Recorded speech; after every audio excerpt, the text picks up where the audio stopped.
হ্যাঁ, আমরা তো এইবারে একটা প্রথম এটা দিয়ে আমরা শুরু করলাম। কারুর যদি মনে হয় কালকে 10 গুণ সভা করবেন, করেন, কি অসুবিধা আছে? তারপর আবার আমাদের লোকেরা তার 20 গুণ সভা করে দেবে, কোনো অসুবিধা নেই। ভালো করে করেন, শুভেচ্ছা রইল। যাদবপুর লোকসভা কেন্দ্রে আইএসএফ প্রার্থী দিয়েছে তৃণমূল প্রার্থী শাইনিকেশ গতকালকে তিনি মিছিল করার সময় বলেছিলেন যে সিপিআইএম ঘুমিয়ে পড়েছে, লেপ কম্বল মুড়ি দিয়ে ঘুমিয়ে পড়েছে, কি বলবেন? তো এখন এই এত গরমকালে কেউ লেপ কম্বল মুড়ি দিয়েছে যদি বলে, সেটা সে দিতে পারে, আমি তার উত্তরে কি বলবো? আমার এইসব কথা উত্তর দেওয়ার ব্যাপার নেই। আমার লড়াই কোনো ব্যক্তির বিরুদ্ধে নয়, তৃণমূল বিজেপির বিরুদ্ধে। কারুর যদি মনে হয় লেপ কম্বল দিয়ে ঘুমাবে, ঘুমাক। আমরা রাস্তায় আছি, তোমাদের সাথে রোজ দেখা হচ্ছে রাস্তায়। আমি আবার বলছি, শোনো, কে কি বলেছেন ওগুলো ভালো, তারা বলেন, খবরে থাকতে অনেককে অনেক কথা বলতে হয়, কিন্তু রুজি রুটির লড়াই নিয়ে লড়ছে লাল ঝান্ডা। আর তোলাবাজির বিরুদ্ধে, দাঙ্গাবাজির বিরুদ্ধে সেই লড়াইতে লাল ঝান্ডা আর যারা যারা তৃণমূল বিজেপির বিরুদ্ধে আছে সবাইকে সাথে চাইছে। আমার মোদ্দা কথা এই। আপনি এর আগে বহুবার ভাঙড়ে এসেছেন, কয়েকবার আপনি এসেছেন, তো বারবার বলেছেন যে আইএসএফকে আমরা সঙ্গে চাই, কিন্তু আমরা দেখলাম যে আইএসএফ এখানে প্রার্থী ঘোষণা করেছে এবং তারা আলাদা মিটিং মিছিল করছে, প্রচার করছে। সেক্ষেত্রে এই যে ভাঙড়ের বুকে আইএসএফ জিতে রয়েছে ভাঙড়ে বিধানসভায়, সেক্ষেত্রে ভাঙড়ে কী হবে? 2021 সালে আইএসএফ নেতা নওশাদ সিদ্দিকী সাহেব, তিনি সংযুক্ত মোর্চার বিধায়ক হিসাবে জিতেছিলেন ভাঙড়ে। সংযুক্ত মোর্চার বিধায়ক, মাথায় রাখতে হবে। তারপরে পঞ্চায়েত নির্বাচনটাও অনেক জায়গায় লাল ঝান্ডা আর আইএসএফ একসাথে লড়েছে, তৃণমূলকে লড়ে নিয়েছে অনেক জায়গায়। এখন তৃণমূল যে পরিমাণ গুন্ডামি, তোলাবাজি সাম্প্রতিককালে ভাঙড়ে করেছে, তাতে করে কারুর যদি মনে হয় যে লাল ঝান্ডা আর আইএসএফের মধ্যে ভাগাভাগি করে তৃণমূলের সুবিধা করে দেবে, তাহলে সেটা আমার কিছু বলার নেই, সেটা তার বিবেচনার বিষয়। কিন্তু আমি প্রথম দিন থেকে আইএসএফের কর্মীদের পাশে দাঁড়ানোর চেষ্টা করেছি। আমার পার্টি প্রথম দিন থেকে বলছে, আমি বলছি, এখনও বলছি, আজকেও বলছি, আগামী 1.5 মাসও বলবো, আইএসএফের কর্মী সমর্থকদের সাথে চাই। যাদবপুর একটা সমুদ্রের লড়াই, যাদবপুর লোকসভায় এটা যদি ভাঙড়ের লড়াই হতো তাহলে এই কথা বলতাম না, তাহলে আমরা আইএসএফকে সমর্থন দিতাম যেভাবে আমরা 21 সালে দিয়েছি। আবার যাদবপুর লোকসভা মানে 7টা বিধানসভা, সবকটা বিধানসভা মিলে তৃণমূল বিজেপিকে টক্কর নিতে পারে লাল ঝান্ডা। সেখানে দাঁড়িয়ে ভোট ভাগাভাগি করে তৃণমূল বিজেপির সুবিধা যাতে কেউ না করে দেন, তাতে কারুর লাভ হবে না। আইএসএফের কর্মী সমর্থকদেরও দুঃখই হবে তৃণমূল জিতে গেলে, তারা বিপদে পড়বেন। সেই কারণে বলছি, লাল ঝান্ডাকে শক্তিশালী করবেন, চলুন একসাথে আসি, যাদবপুরে তৃণমূল বিজেপিকে হারাই, তাতে ভাঙড়ে আইএসএফেরও লাভ আছে। তাহলে কি নওশাদ সিদ্দিকী এখানে বিজেপি এবং তৃণমূলকে সুবিধা করার জন্যই প্রার্থী দিয়েছে? আমি সে কথা বলছি না, ওনারা ওনাদের দলের বিবেচনা অনুযায়ী দিয়েছেন, কিন্তু সেই বিবেচনার কতগুলো আফটার এফেক্ট হয়, তো যে কোনো সিদ্ধান্তের কতগুলো আফটার এফেক্ট হয়, সেই আফটার এফেক্টে তৃণমূল বিজেপি সুবিধা পেয়ে গেলে কারুরই ভালো হবে না। আমি নওশাদ সিদ্দিকী সাহেব সহ সকলকে ইতিমধ্যে বলেছি, আবার আপনাদের মাধ্যমে পুনর্বিবেচনা করতে অনুরোধ করছি সিদ্ধান্ত। বদুত্তর হাত বাড়িয়ে দিয়েছেন আইএসএফ কর্মীদের উদ্দেশ্যে, কতটা সাড়া পাচ্ছেন আইএসএফ কর্মী সমর্থক যারা আছে? আমি যখন রাস্তায় বেরোচ্ছি, আমার সাথে বামপন্থীরা তো বটেই, আইএসএফ কর্মীরাও অনেকে আসছেন, তারাও বলছেন যে একসাথে যদি এই বোঝাপড়াটা হয়ে যায় তাহলে ভালো হয়। আইএসএফ কর্মীদের পাচ্ছি, কোথাও কংগ্রেসের কর্মীদের পাচ্ছি, তৃণমূলের উপর রেগে আছেন, বিজেপির উপর রেগে আছেন এমন মানুষ আছেন, আরও কিছু বামপন্থী মানুষ আছেন, শক্তি আছেন, তাদেরকেও অনেক জায়গায় পেয়ে যাচ্ছি। আমি নিশ্চিত সবাই মিলে তৃণমূল বিজেপির বিরুদ্ধে এককাট্টা হয়ে আমরা ফাইনালি লড়াইটা করব ভাঙড়ে। আর ভাঙড়ের সেই লড়াই গোটা যাদবপুরকে পথ দেখাবে, আমাদের অনুপ্রাণিত করবে যাদবপুর তৃণমূল বিজেপির হাত থেকে বের করার জন্য। আপনি যেমন বার্তা দিচ্ছেন, নিউ টাউন এরিয়াতে অবৈধভাবে প্রতিদিন যে ওয়েটল্যান্ডে মানে কনস্ট্রাকশনের কাজ হচ্ছে, সেখানে প্রশাসন দাঁড়িয়ে আছে এবং সেখানে পুলিশ দাঁড়িয়ে থেকে কাজ হচ্ছে, কিন্তু কোনো আমি তো সিন্ডিকেটের ছেলেগুলোকে দোষ দিই না, আমাদের বয়সী ছেলেপুলে। তাদের যদি আজ এসএসসি টেট পিএসসিতে চাকরি হয়ে যেত, তাদের যদি আজ অন্য কোনোভাবে কাজ হতো, কাজের গ্যারান্টি থাকতো, নিশ্চিত মাইনের গ্যারান্টি থাকতো, তাহলে এই বোমাগুলি, বন্দুক, ইট, বালি, সিমেন্ট এইসব করতে হতো না। তৃণমূল সেই চাকরি দেয়নি, তৃণমূল সেই কাজ না দিয়ে তৃণমূল এখন গায়ের জোরে তাদেরকে টাকা দিয়ে, কোথাও অন্য কোনোভাবে হুমকি দিয়ে, ধমকি দিয়ে এইসবের মধ্যে ঢুকিয়ে ফেলেছে। আমরা ওই কারণে বলছি যে সবাই এসো, ভাঙড়ের ইস্ট ক্যালকাটা ওয়েটল্যান্ড আমাদের বাঁচাতে হবে, এটা রামসার সাইট বাঁচাতে হবে।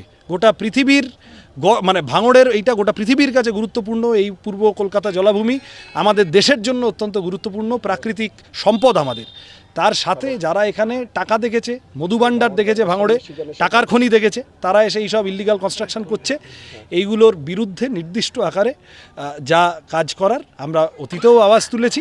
কনস্ট্রাকশানে আপত্তি নেই, কনস্ট্রাকশন না হলে মানুষ থাকবে কোথায়, কিন্তু তার তো একটা নিয়মকানুনের ব্যাপার থাকবে। ওই কারণে বলছি সোজা পথে যা হচ্ছে হোক, আর বাকি পথে যে পথে খাটের তলায় ফ্ল্যাটের তলায় টাকা ঢুকে যায় ওই পথ না নেওয়াই ভালো, আমরা সেই কথাই বলবো। তৃণমূল বলছে 2019 লোকসভা নির্বাচনে এখানে বিকাশ রঞ্জন দাঁড়িয়েছিল, সাদা মাথার চুল দাঁড়িয়েছিলেন, হ্যাঁ, তো সেখানে তিনি হচ্ছে তৃতীয় নম্বর হয়েছিলেন। এবার কালো মাথা চুল দিয়ে বলে চতুর্থ নম্বর বা তৃতীয় নম্বরই হবে। আমি আমার তৃণমূলের প্রতি নমস্কার রইল, নববর্ষের শুভেচ্ছা রইল। তৃণমূলের কথার জবাব দেওয়ার জন্য আমি এখানে আসিনি, আমি আমার কথাটা বলতে এসেছি। যাদবপুর লোকসভা কেন্দ্রে এবার হাড্ডাহাড্ডি লড়াই হতে চলেছেন তৃণমূল কংগ্রেসের প্রার্থী সায়নী ঘোষ এবং আইএসএফ এর পাল্টা আপনি ক্যান্ডিডেট হয়েছেন। তো সেই ক্ষেত্রে যাদবপুর লোকসভা কেন্দ্রে গোল দেওয়া সহজ হবে বলে মনে হচ্ছে আপনার ক্ষেত্রে, কি বলবেন?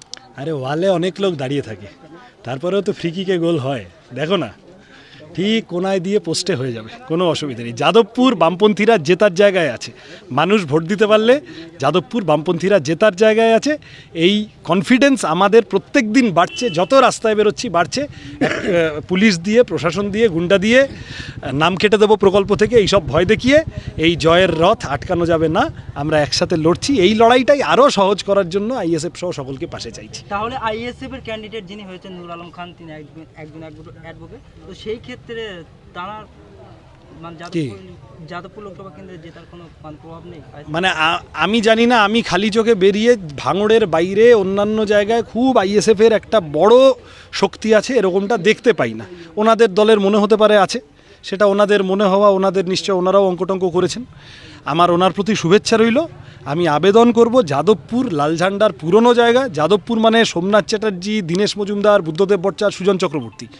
যাদবপুর মানে মালিনী ভট্টাচার্য, মমতা ব্যানার্জিকে হারানো মালিনী ভট্টাচার্য। সেই যাদবপুরে আমরা একসাথে লড়ব। আমি আইএসএফের প্রার্থী, আইএসএফের নেতৃত্ব, আইএসএফের কর্মী সমর্থক যারা আছেন সকলের কাছে আবেদন করব, সিদ্ধান্ত পুনর্বিবেচনা করুন। আসুন আমরা একসাথে তৃণমূল বিজেপিকে হারানোর রাস্তাটা আরও সুগম করে তুলি। নওশাদ সিদ্দিকী ক্রমশই বলে আসছিলেন যে বিজেপি এবং তৃণমূলকে হারাতে সমস্ত দলের সঙ্গে জোটবদ্ধ করে তাদের সাহায্য করবে, কিন্তু নওশাদ সিদ্দিকী 42টা সিটে প্রার্থী দিচ্ছে না। সেই জায়গায় যাদবপুরে সিপিএম জেতার জায়গা আছে, আরও বেশ কয়েকটি জায়গায় জেতার জায়গা আছে, সেই জায়গায় নওশাদ সিদ্দিকী আইএসএফের প্রার্থী দিচ্ছেন, কি বলবেন? আমার তো কারুর নামে কিছু বলার নেই। নওশাদ সিদ্দিকী সাহেবের সাথে আমার যথেষ্ট সুসম্পর্ক আছে, এর মধ্যেও কথা হয়েছিল। যাই হোক, একটা বোঝাপড়া করার কথা হচ্ছিল, সেটা খানিকটা থমকে আছে। এখনও নমিনেশন উইথড্র করার যথেষ্ট ডেট বাকি আছে। আমি নিশ্চিত আরেকটু ভাবনা চিন্তা ওনারাও করবেন। আমি তো ওইটাই বললাম পরিষ্কার, যে কেউ যদি নিজের রিংটোন আমাকে আমার মতো থাকতে দাও বানিয়ে ফেলে, তা আমি কি করতে পারি? আমি আবেদন করতে পারি, আমি অনুরোধ করতে পারি।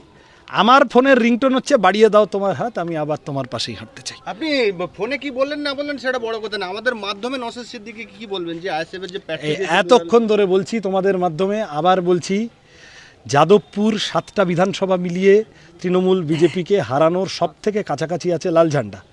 এটা শুধু ভাঙড়ের ভোট হলে অন্য কথা ছিল। যাদবপুরে যদি তৃণমূল বিজেপিকে হারানোর প্রশ্নে কেউ সৎ থাকেন, সচেষ্ট থাকেন, তাহলে তাদের সকলকে অনুরোধ করব, আইএসএফ সহ, কংগ্রেস হতে পারে, অন্য দল হতে পারে, সবাইকে অনুরোধ করব, বলেনি বামফ্রন্ট মনোনীত সিপিআইএম প্রার্থী হিসেবে আমাদের সাহায্য করুন। আমরা একসাথে তৃণমূল বিজেপি মুক্ত পরিবেশ তৈরি করব, যেটা সবার জন্য ভালো হবে। আজকে দেখলাম বিজয়গঞ্জ বাজারে আপনারা যে সভা করলেন এবং এই জায়গায় সমাপ্তি ভাষণ দিচ্ছেন, দেখলাম যে আমরা ভাঙড়ে বেশ কয়েকবার আসা হয় আমাদের, আইএসএফের বেশ কয়েকজন কর্মী সমর্থক আপনাদের এই সভায় উপস্থিত হয়েছে, কি বলবেন? দেখো, আমি বলছি, এটা মানুষ তার জীবনের প্রয়োজন অনুযায়ী বোঝে। পঞ্চায়েতে লোকে দেখেছে তো বাইরে থেকে গুন্ডা এনে কী পরিমাণ আক্রমণ হয়েছে, আর সেই আক্রমণটা বামপন্থীদের উপরও হয়েছে, আইএসএফের কর্মীদের উপরও হয়েছে, তার আগে ঘর ছাড়া জরিমানা সবার উপরে হয়েছে। ওই জন্য বলছি সবাই মিলে হারাতে হবে তৃণমূল বিজেপিকে। এই কথাটা এমনি বলছি না। ভাঙড়ের যারা আক্রান্ত হয়েছেন সবাই একসাথে আসুন।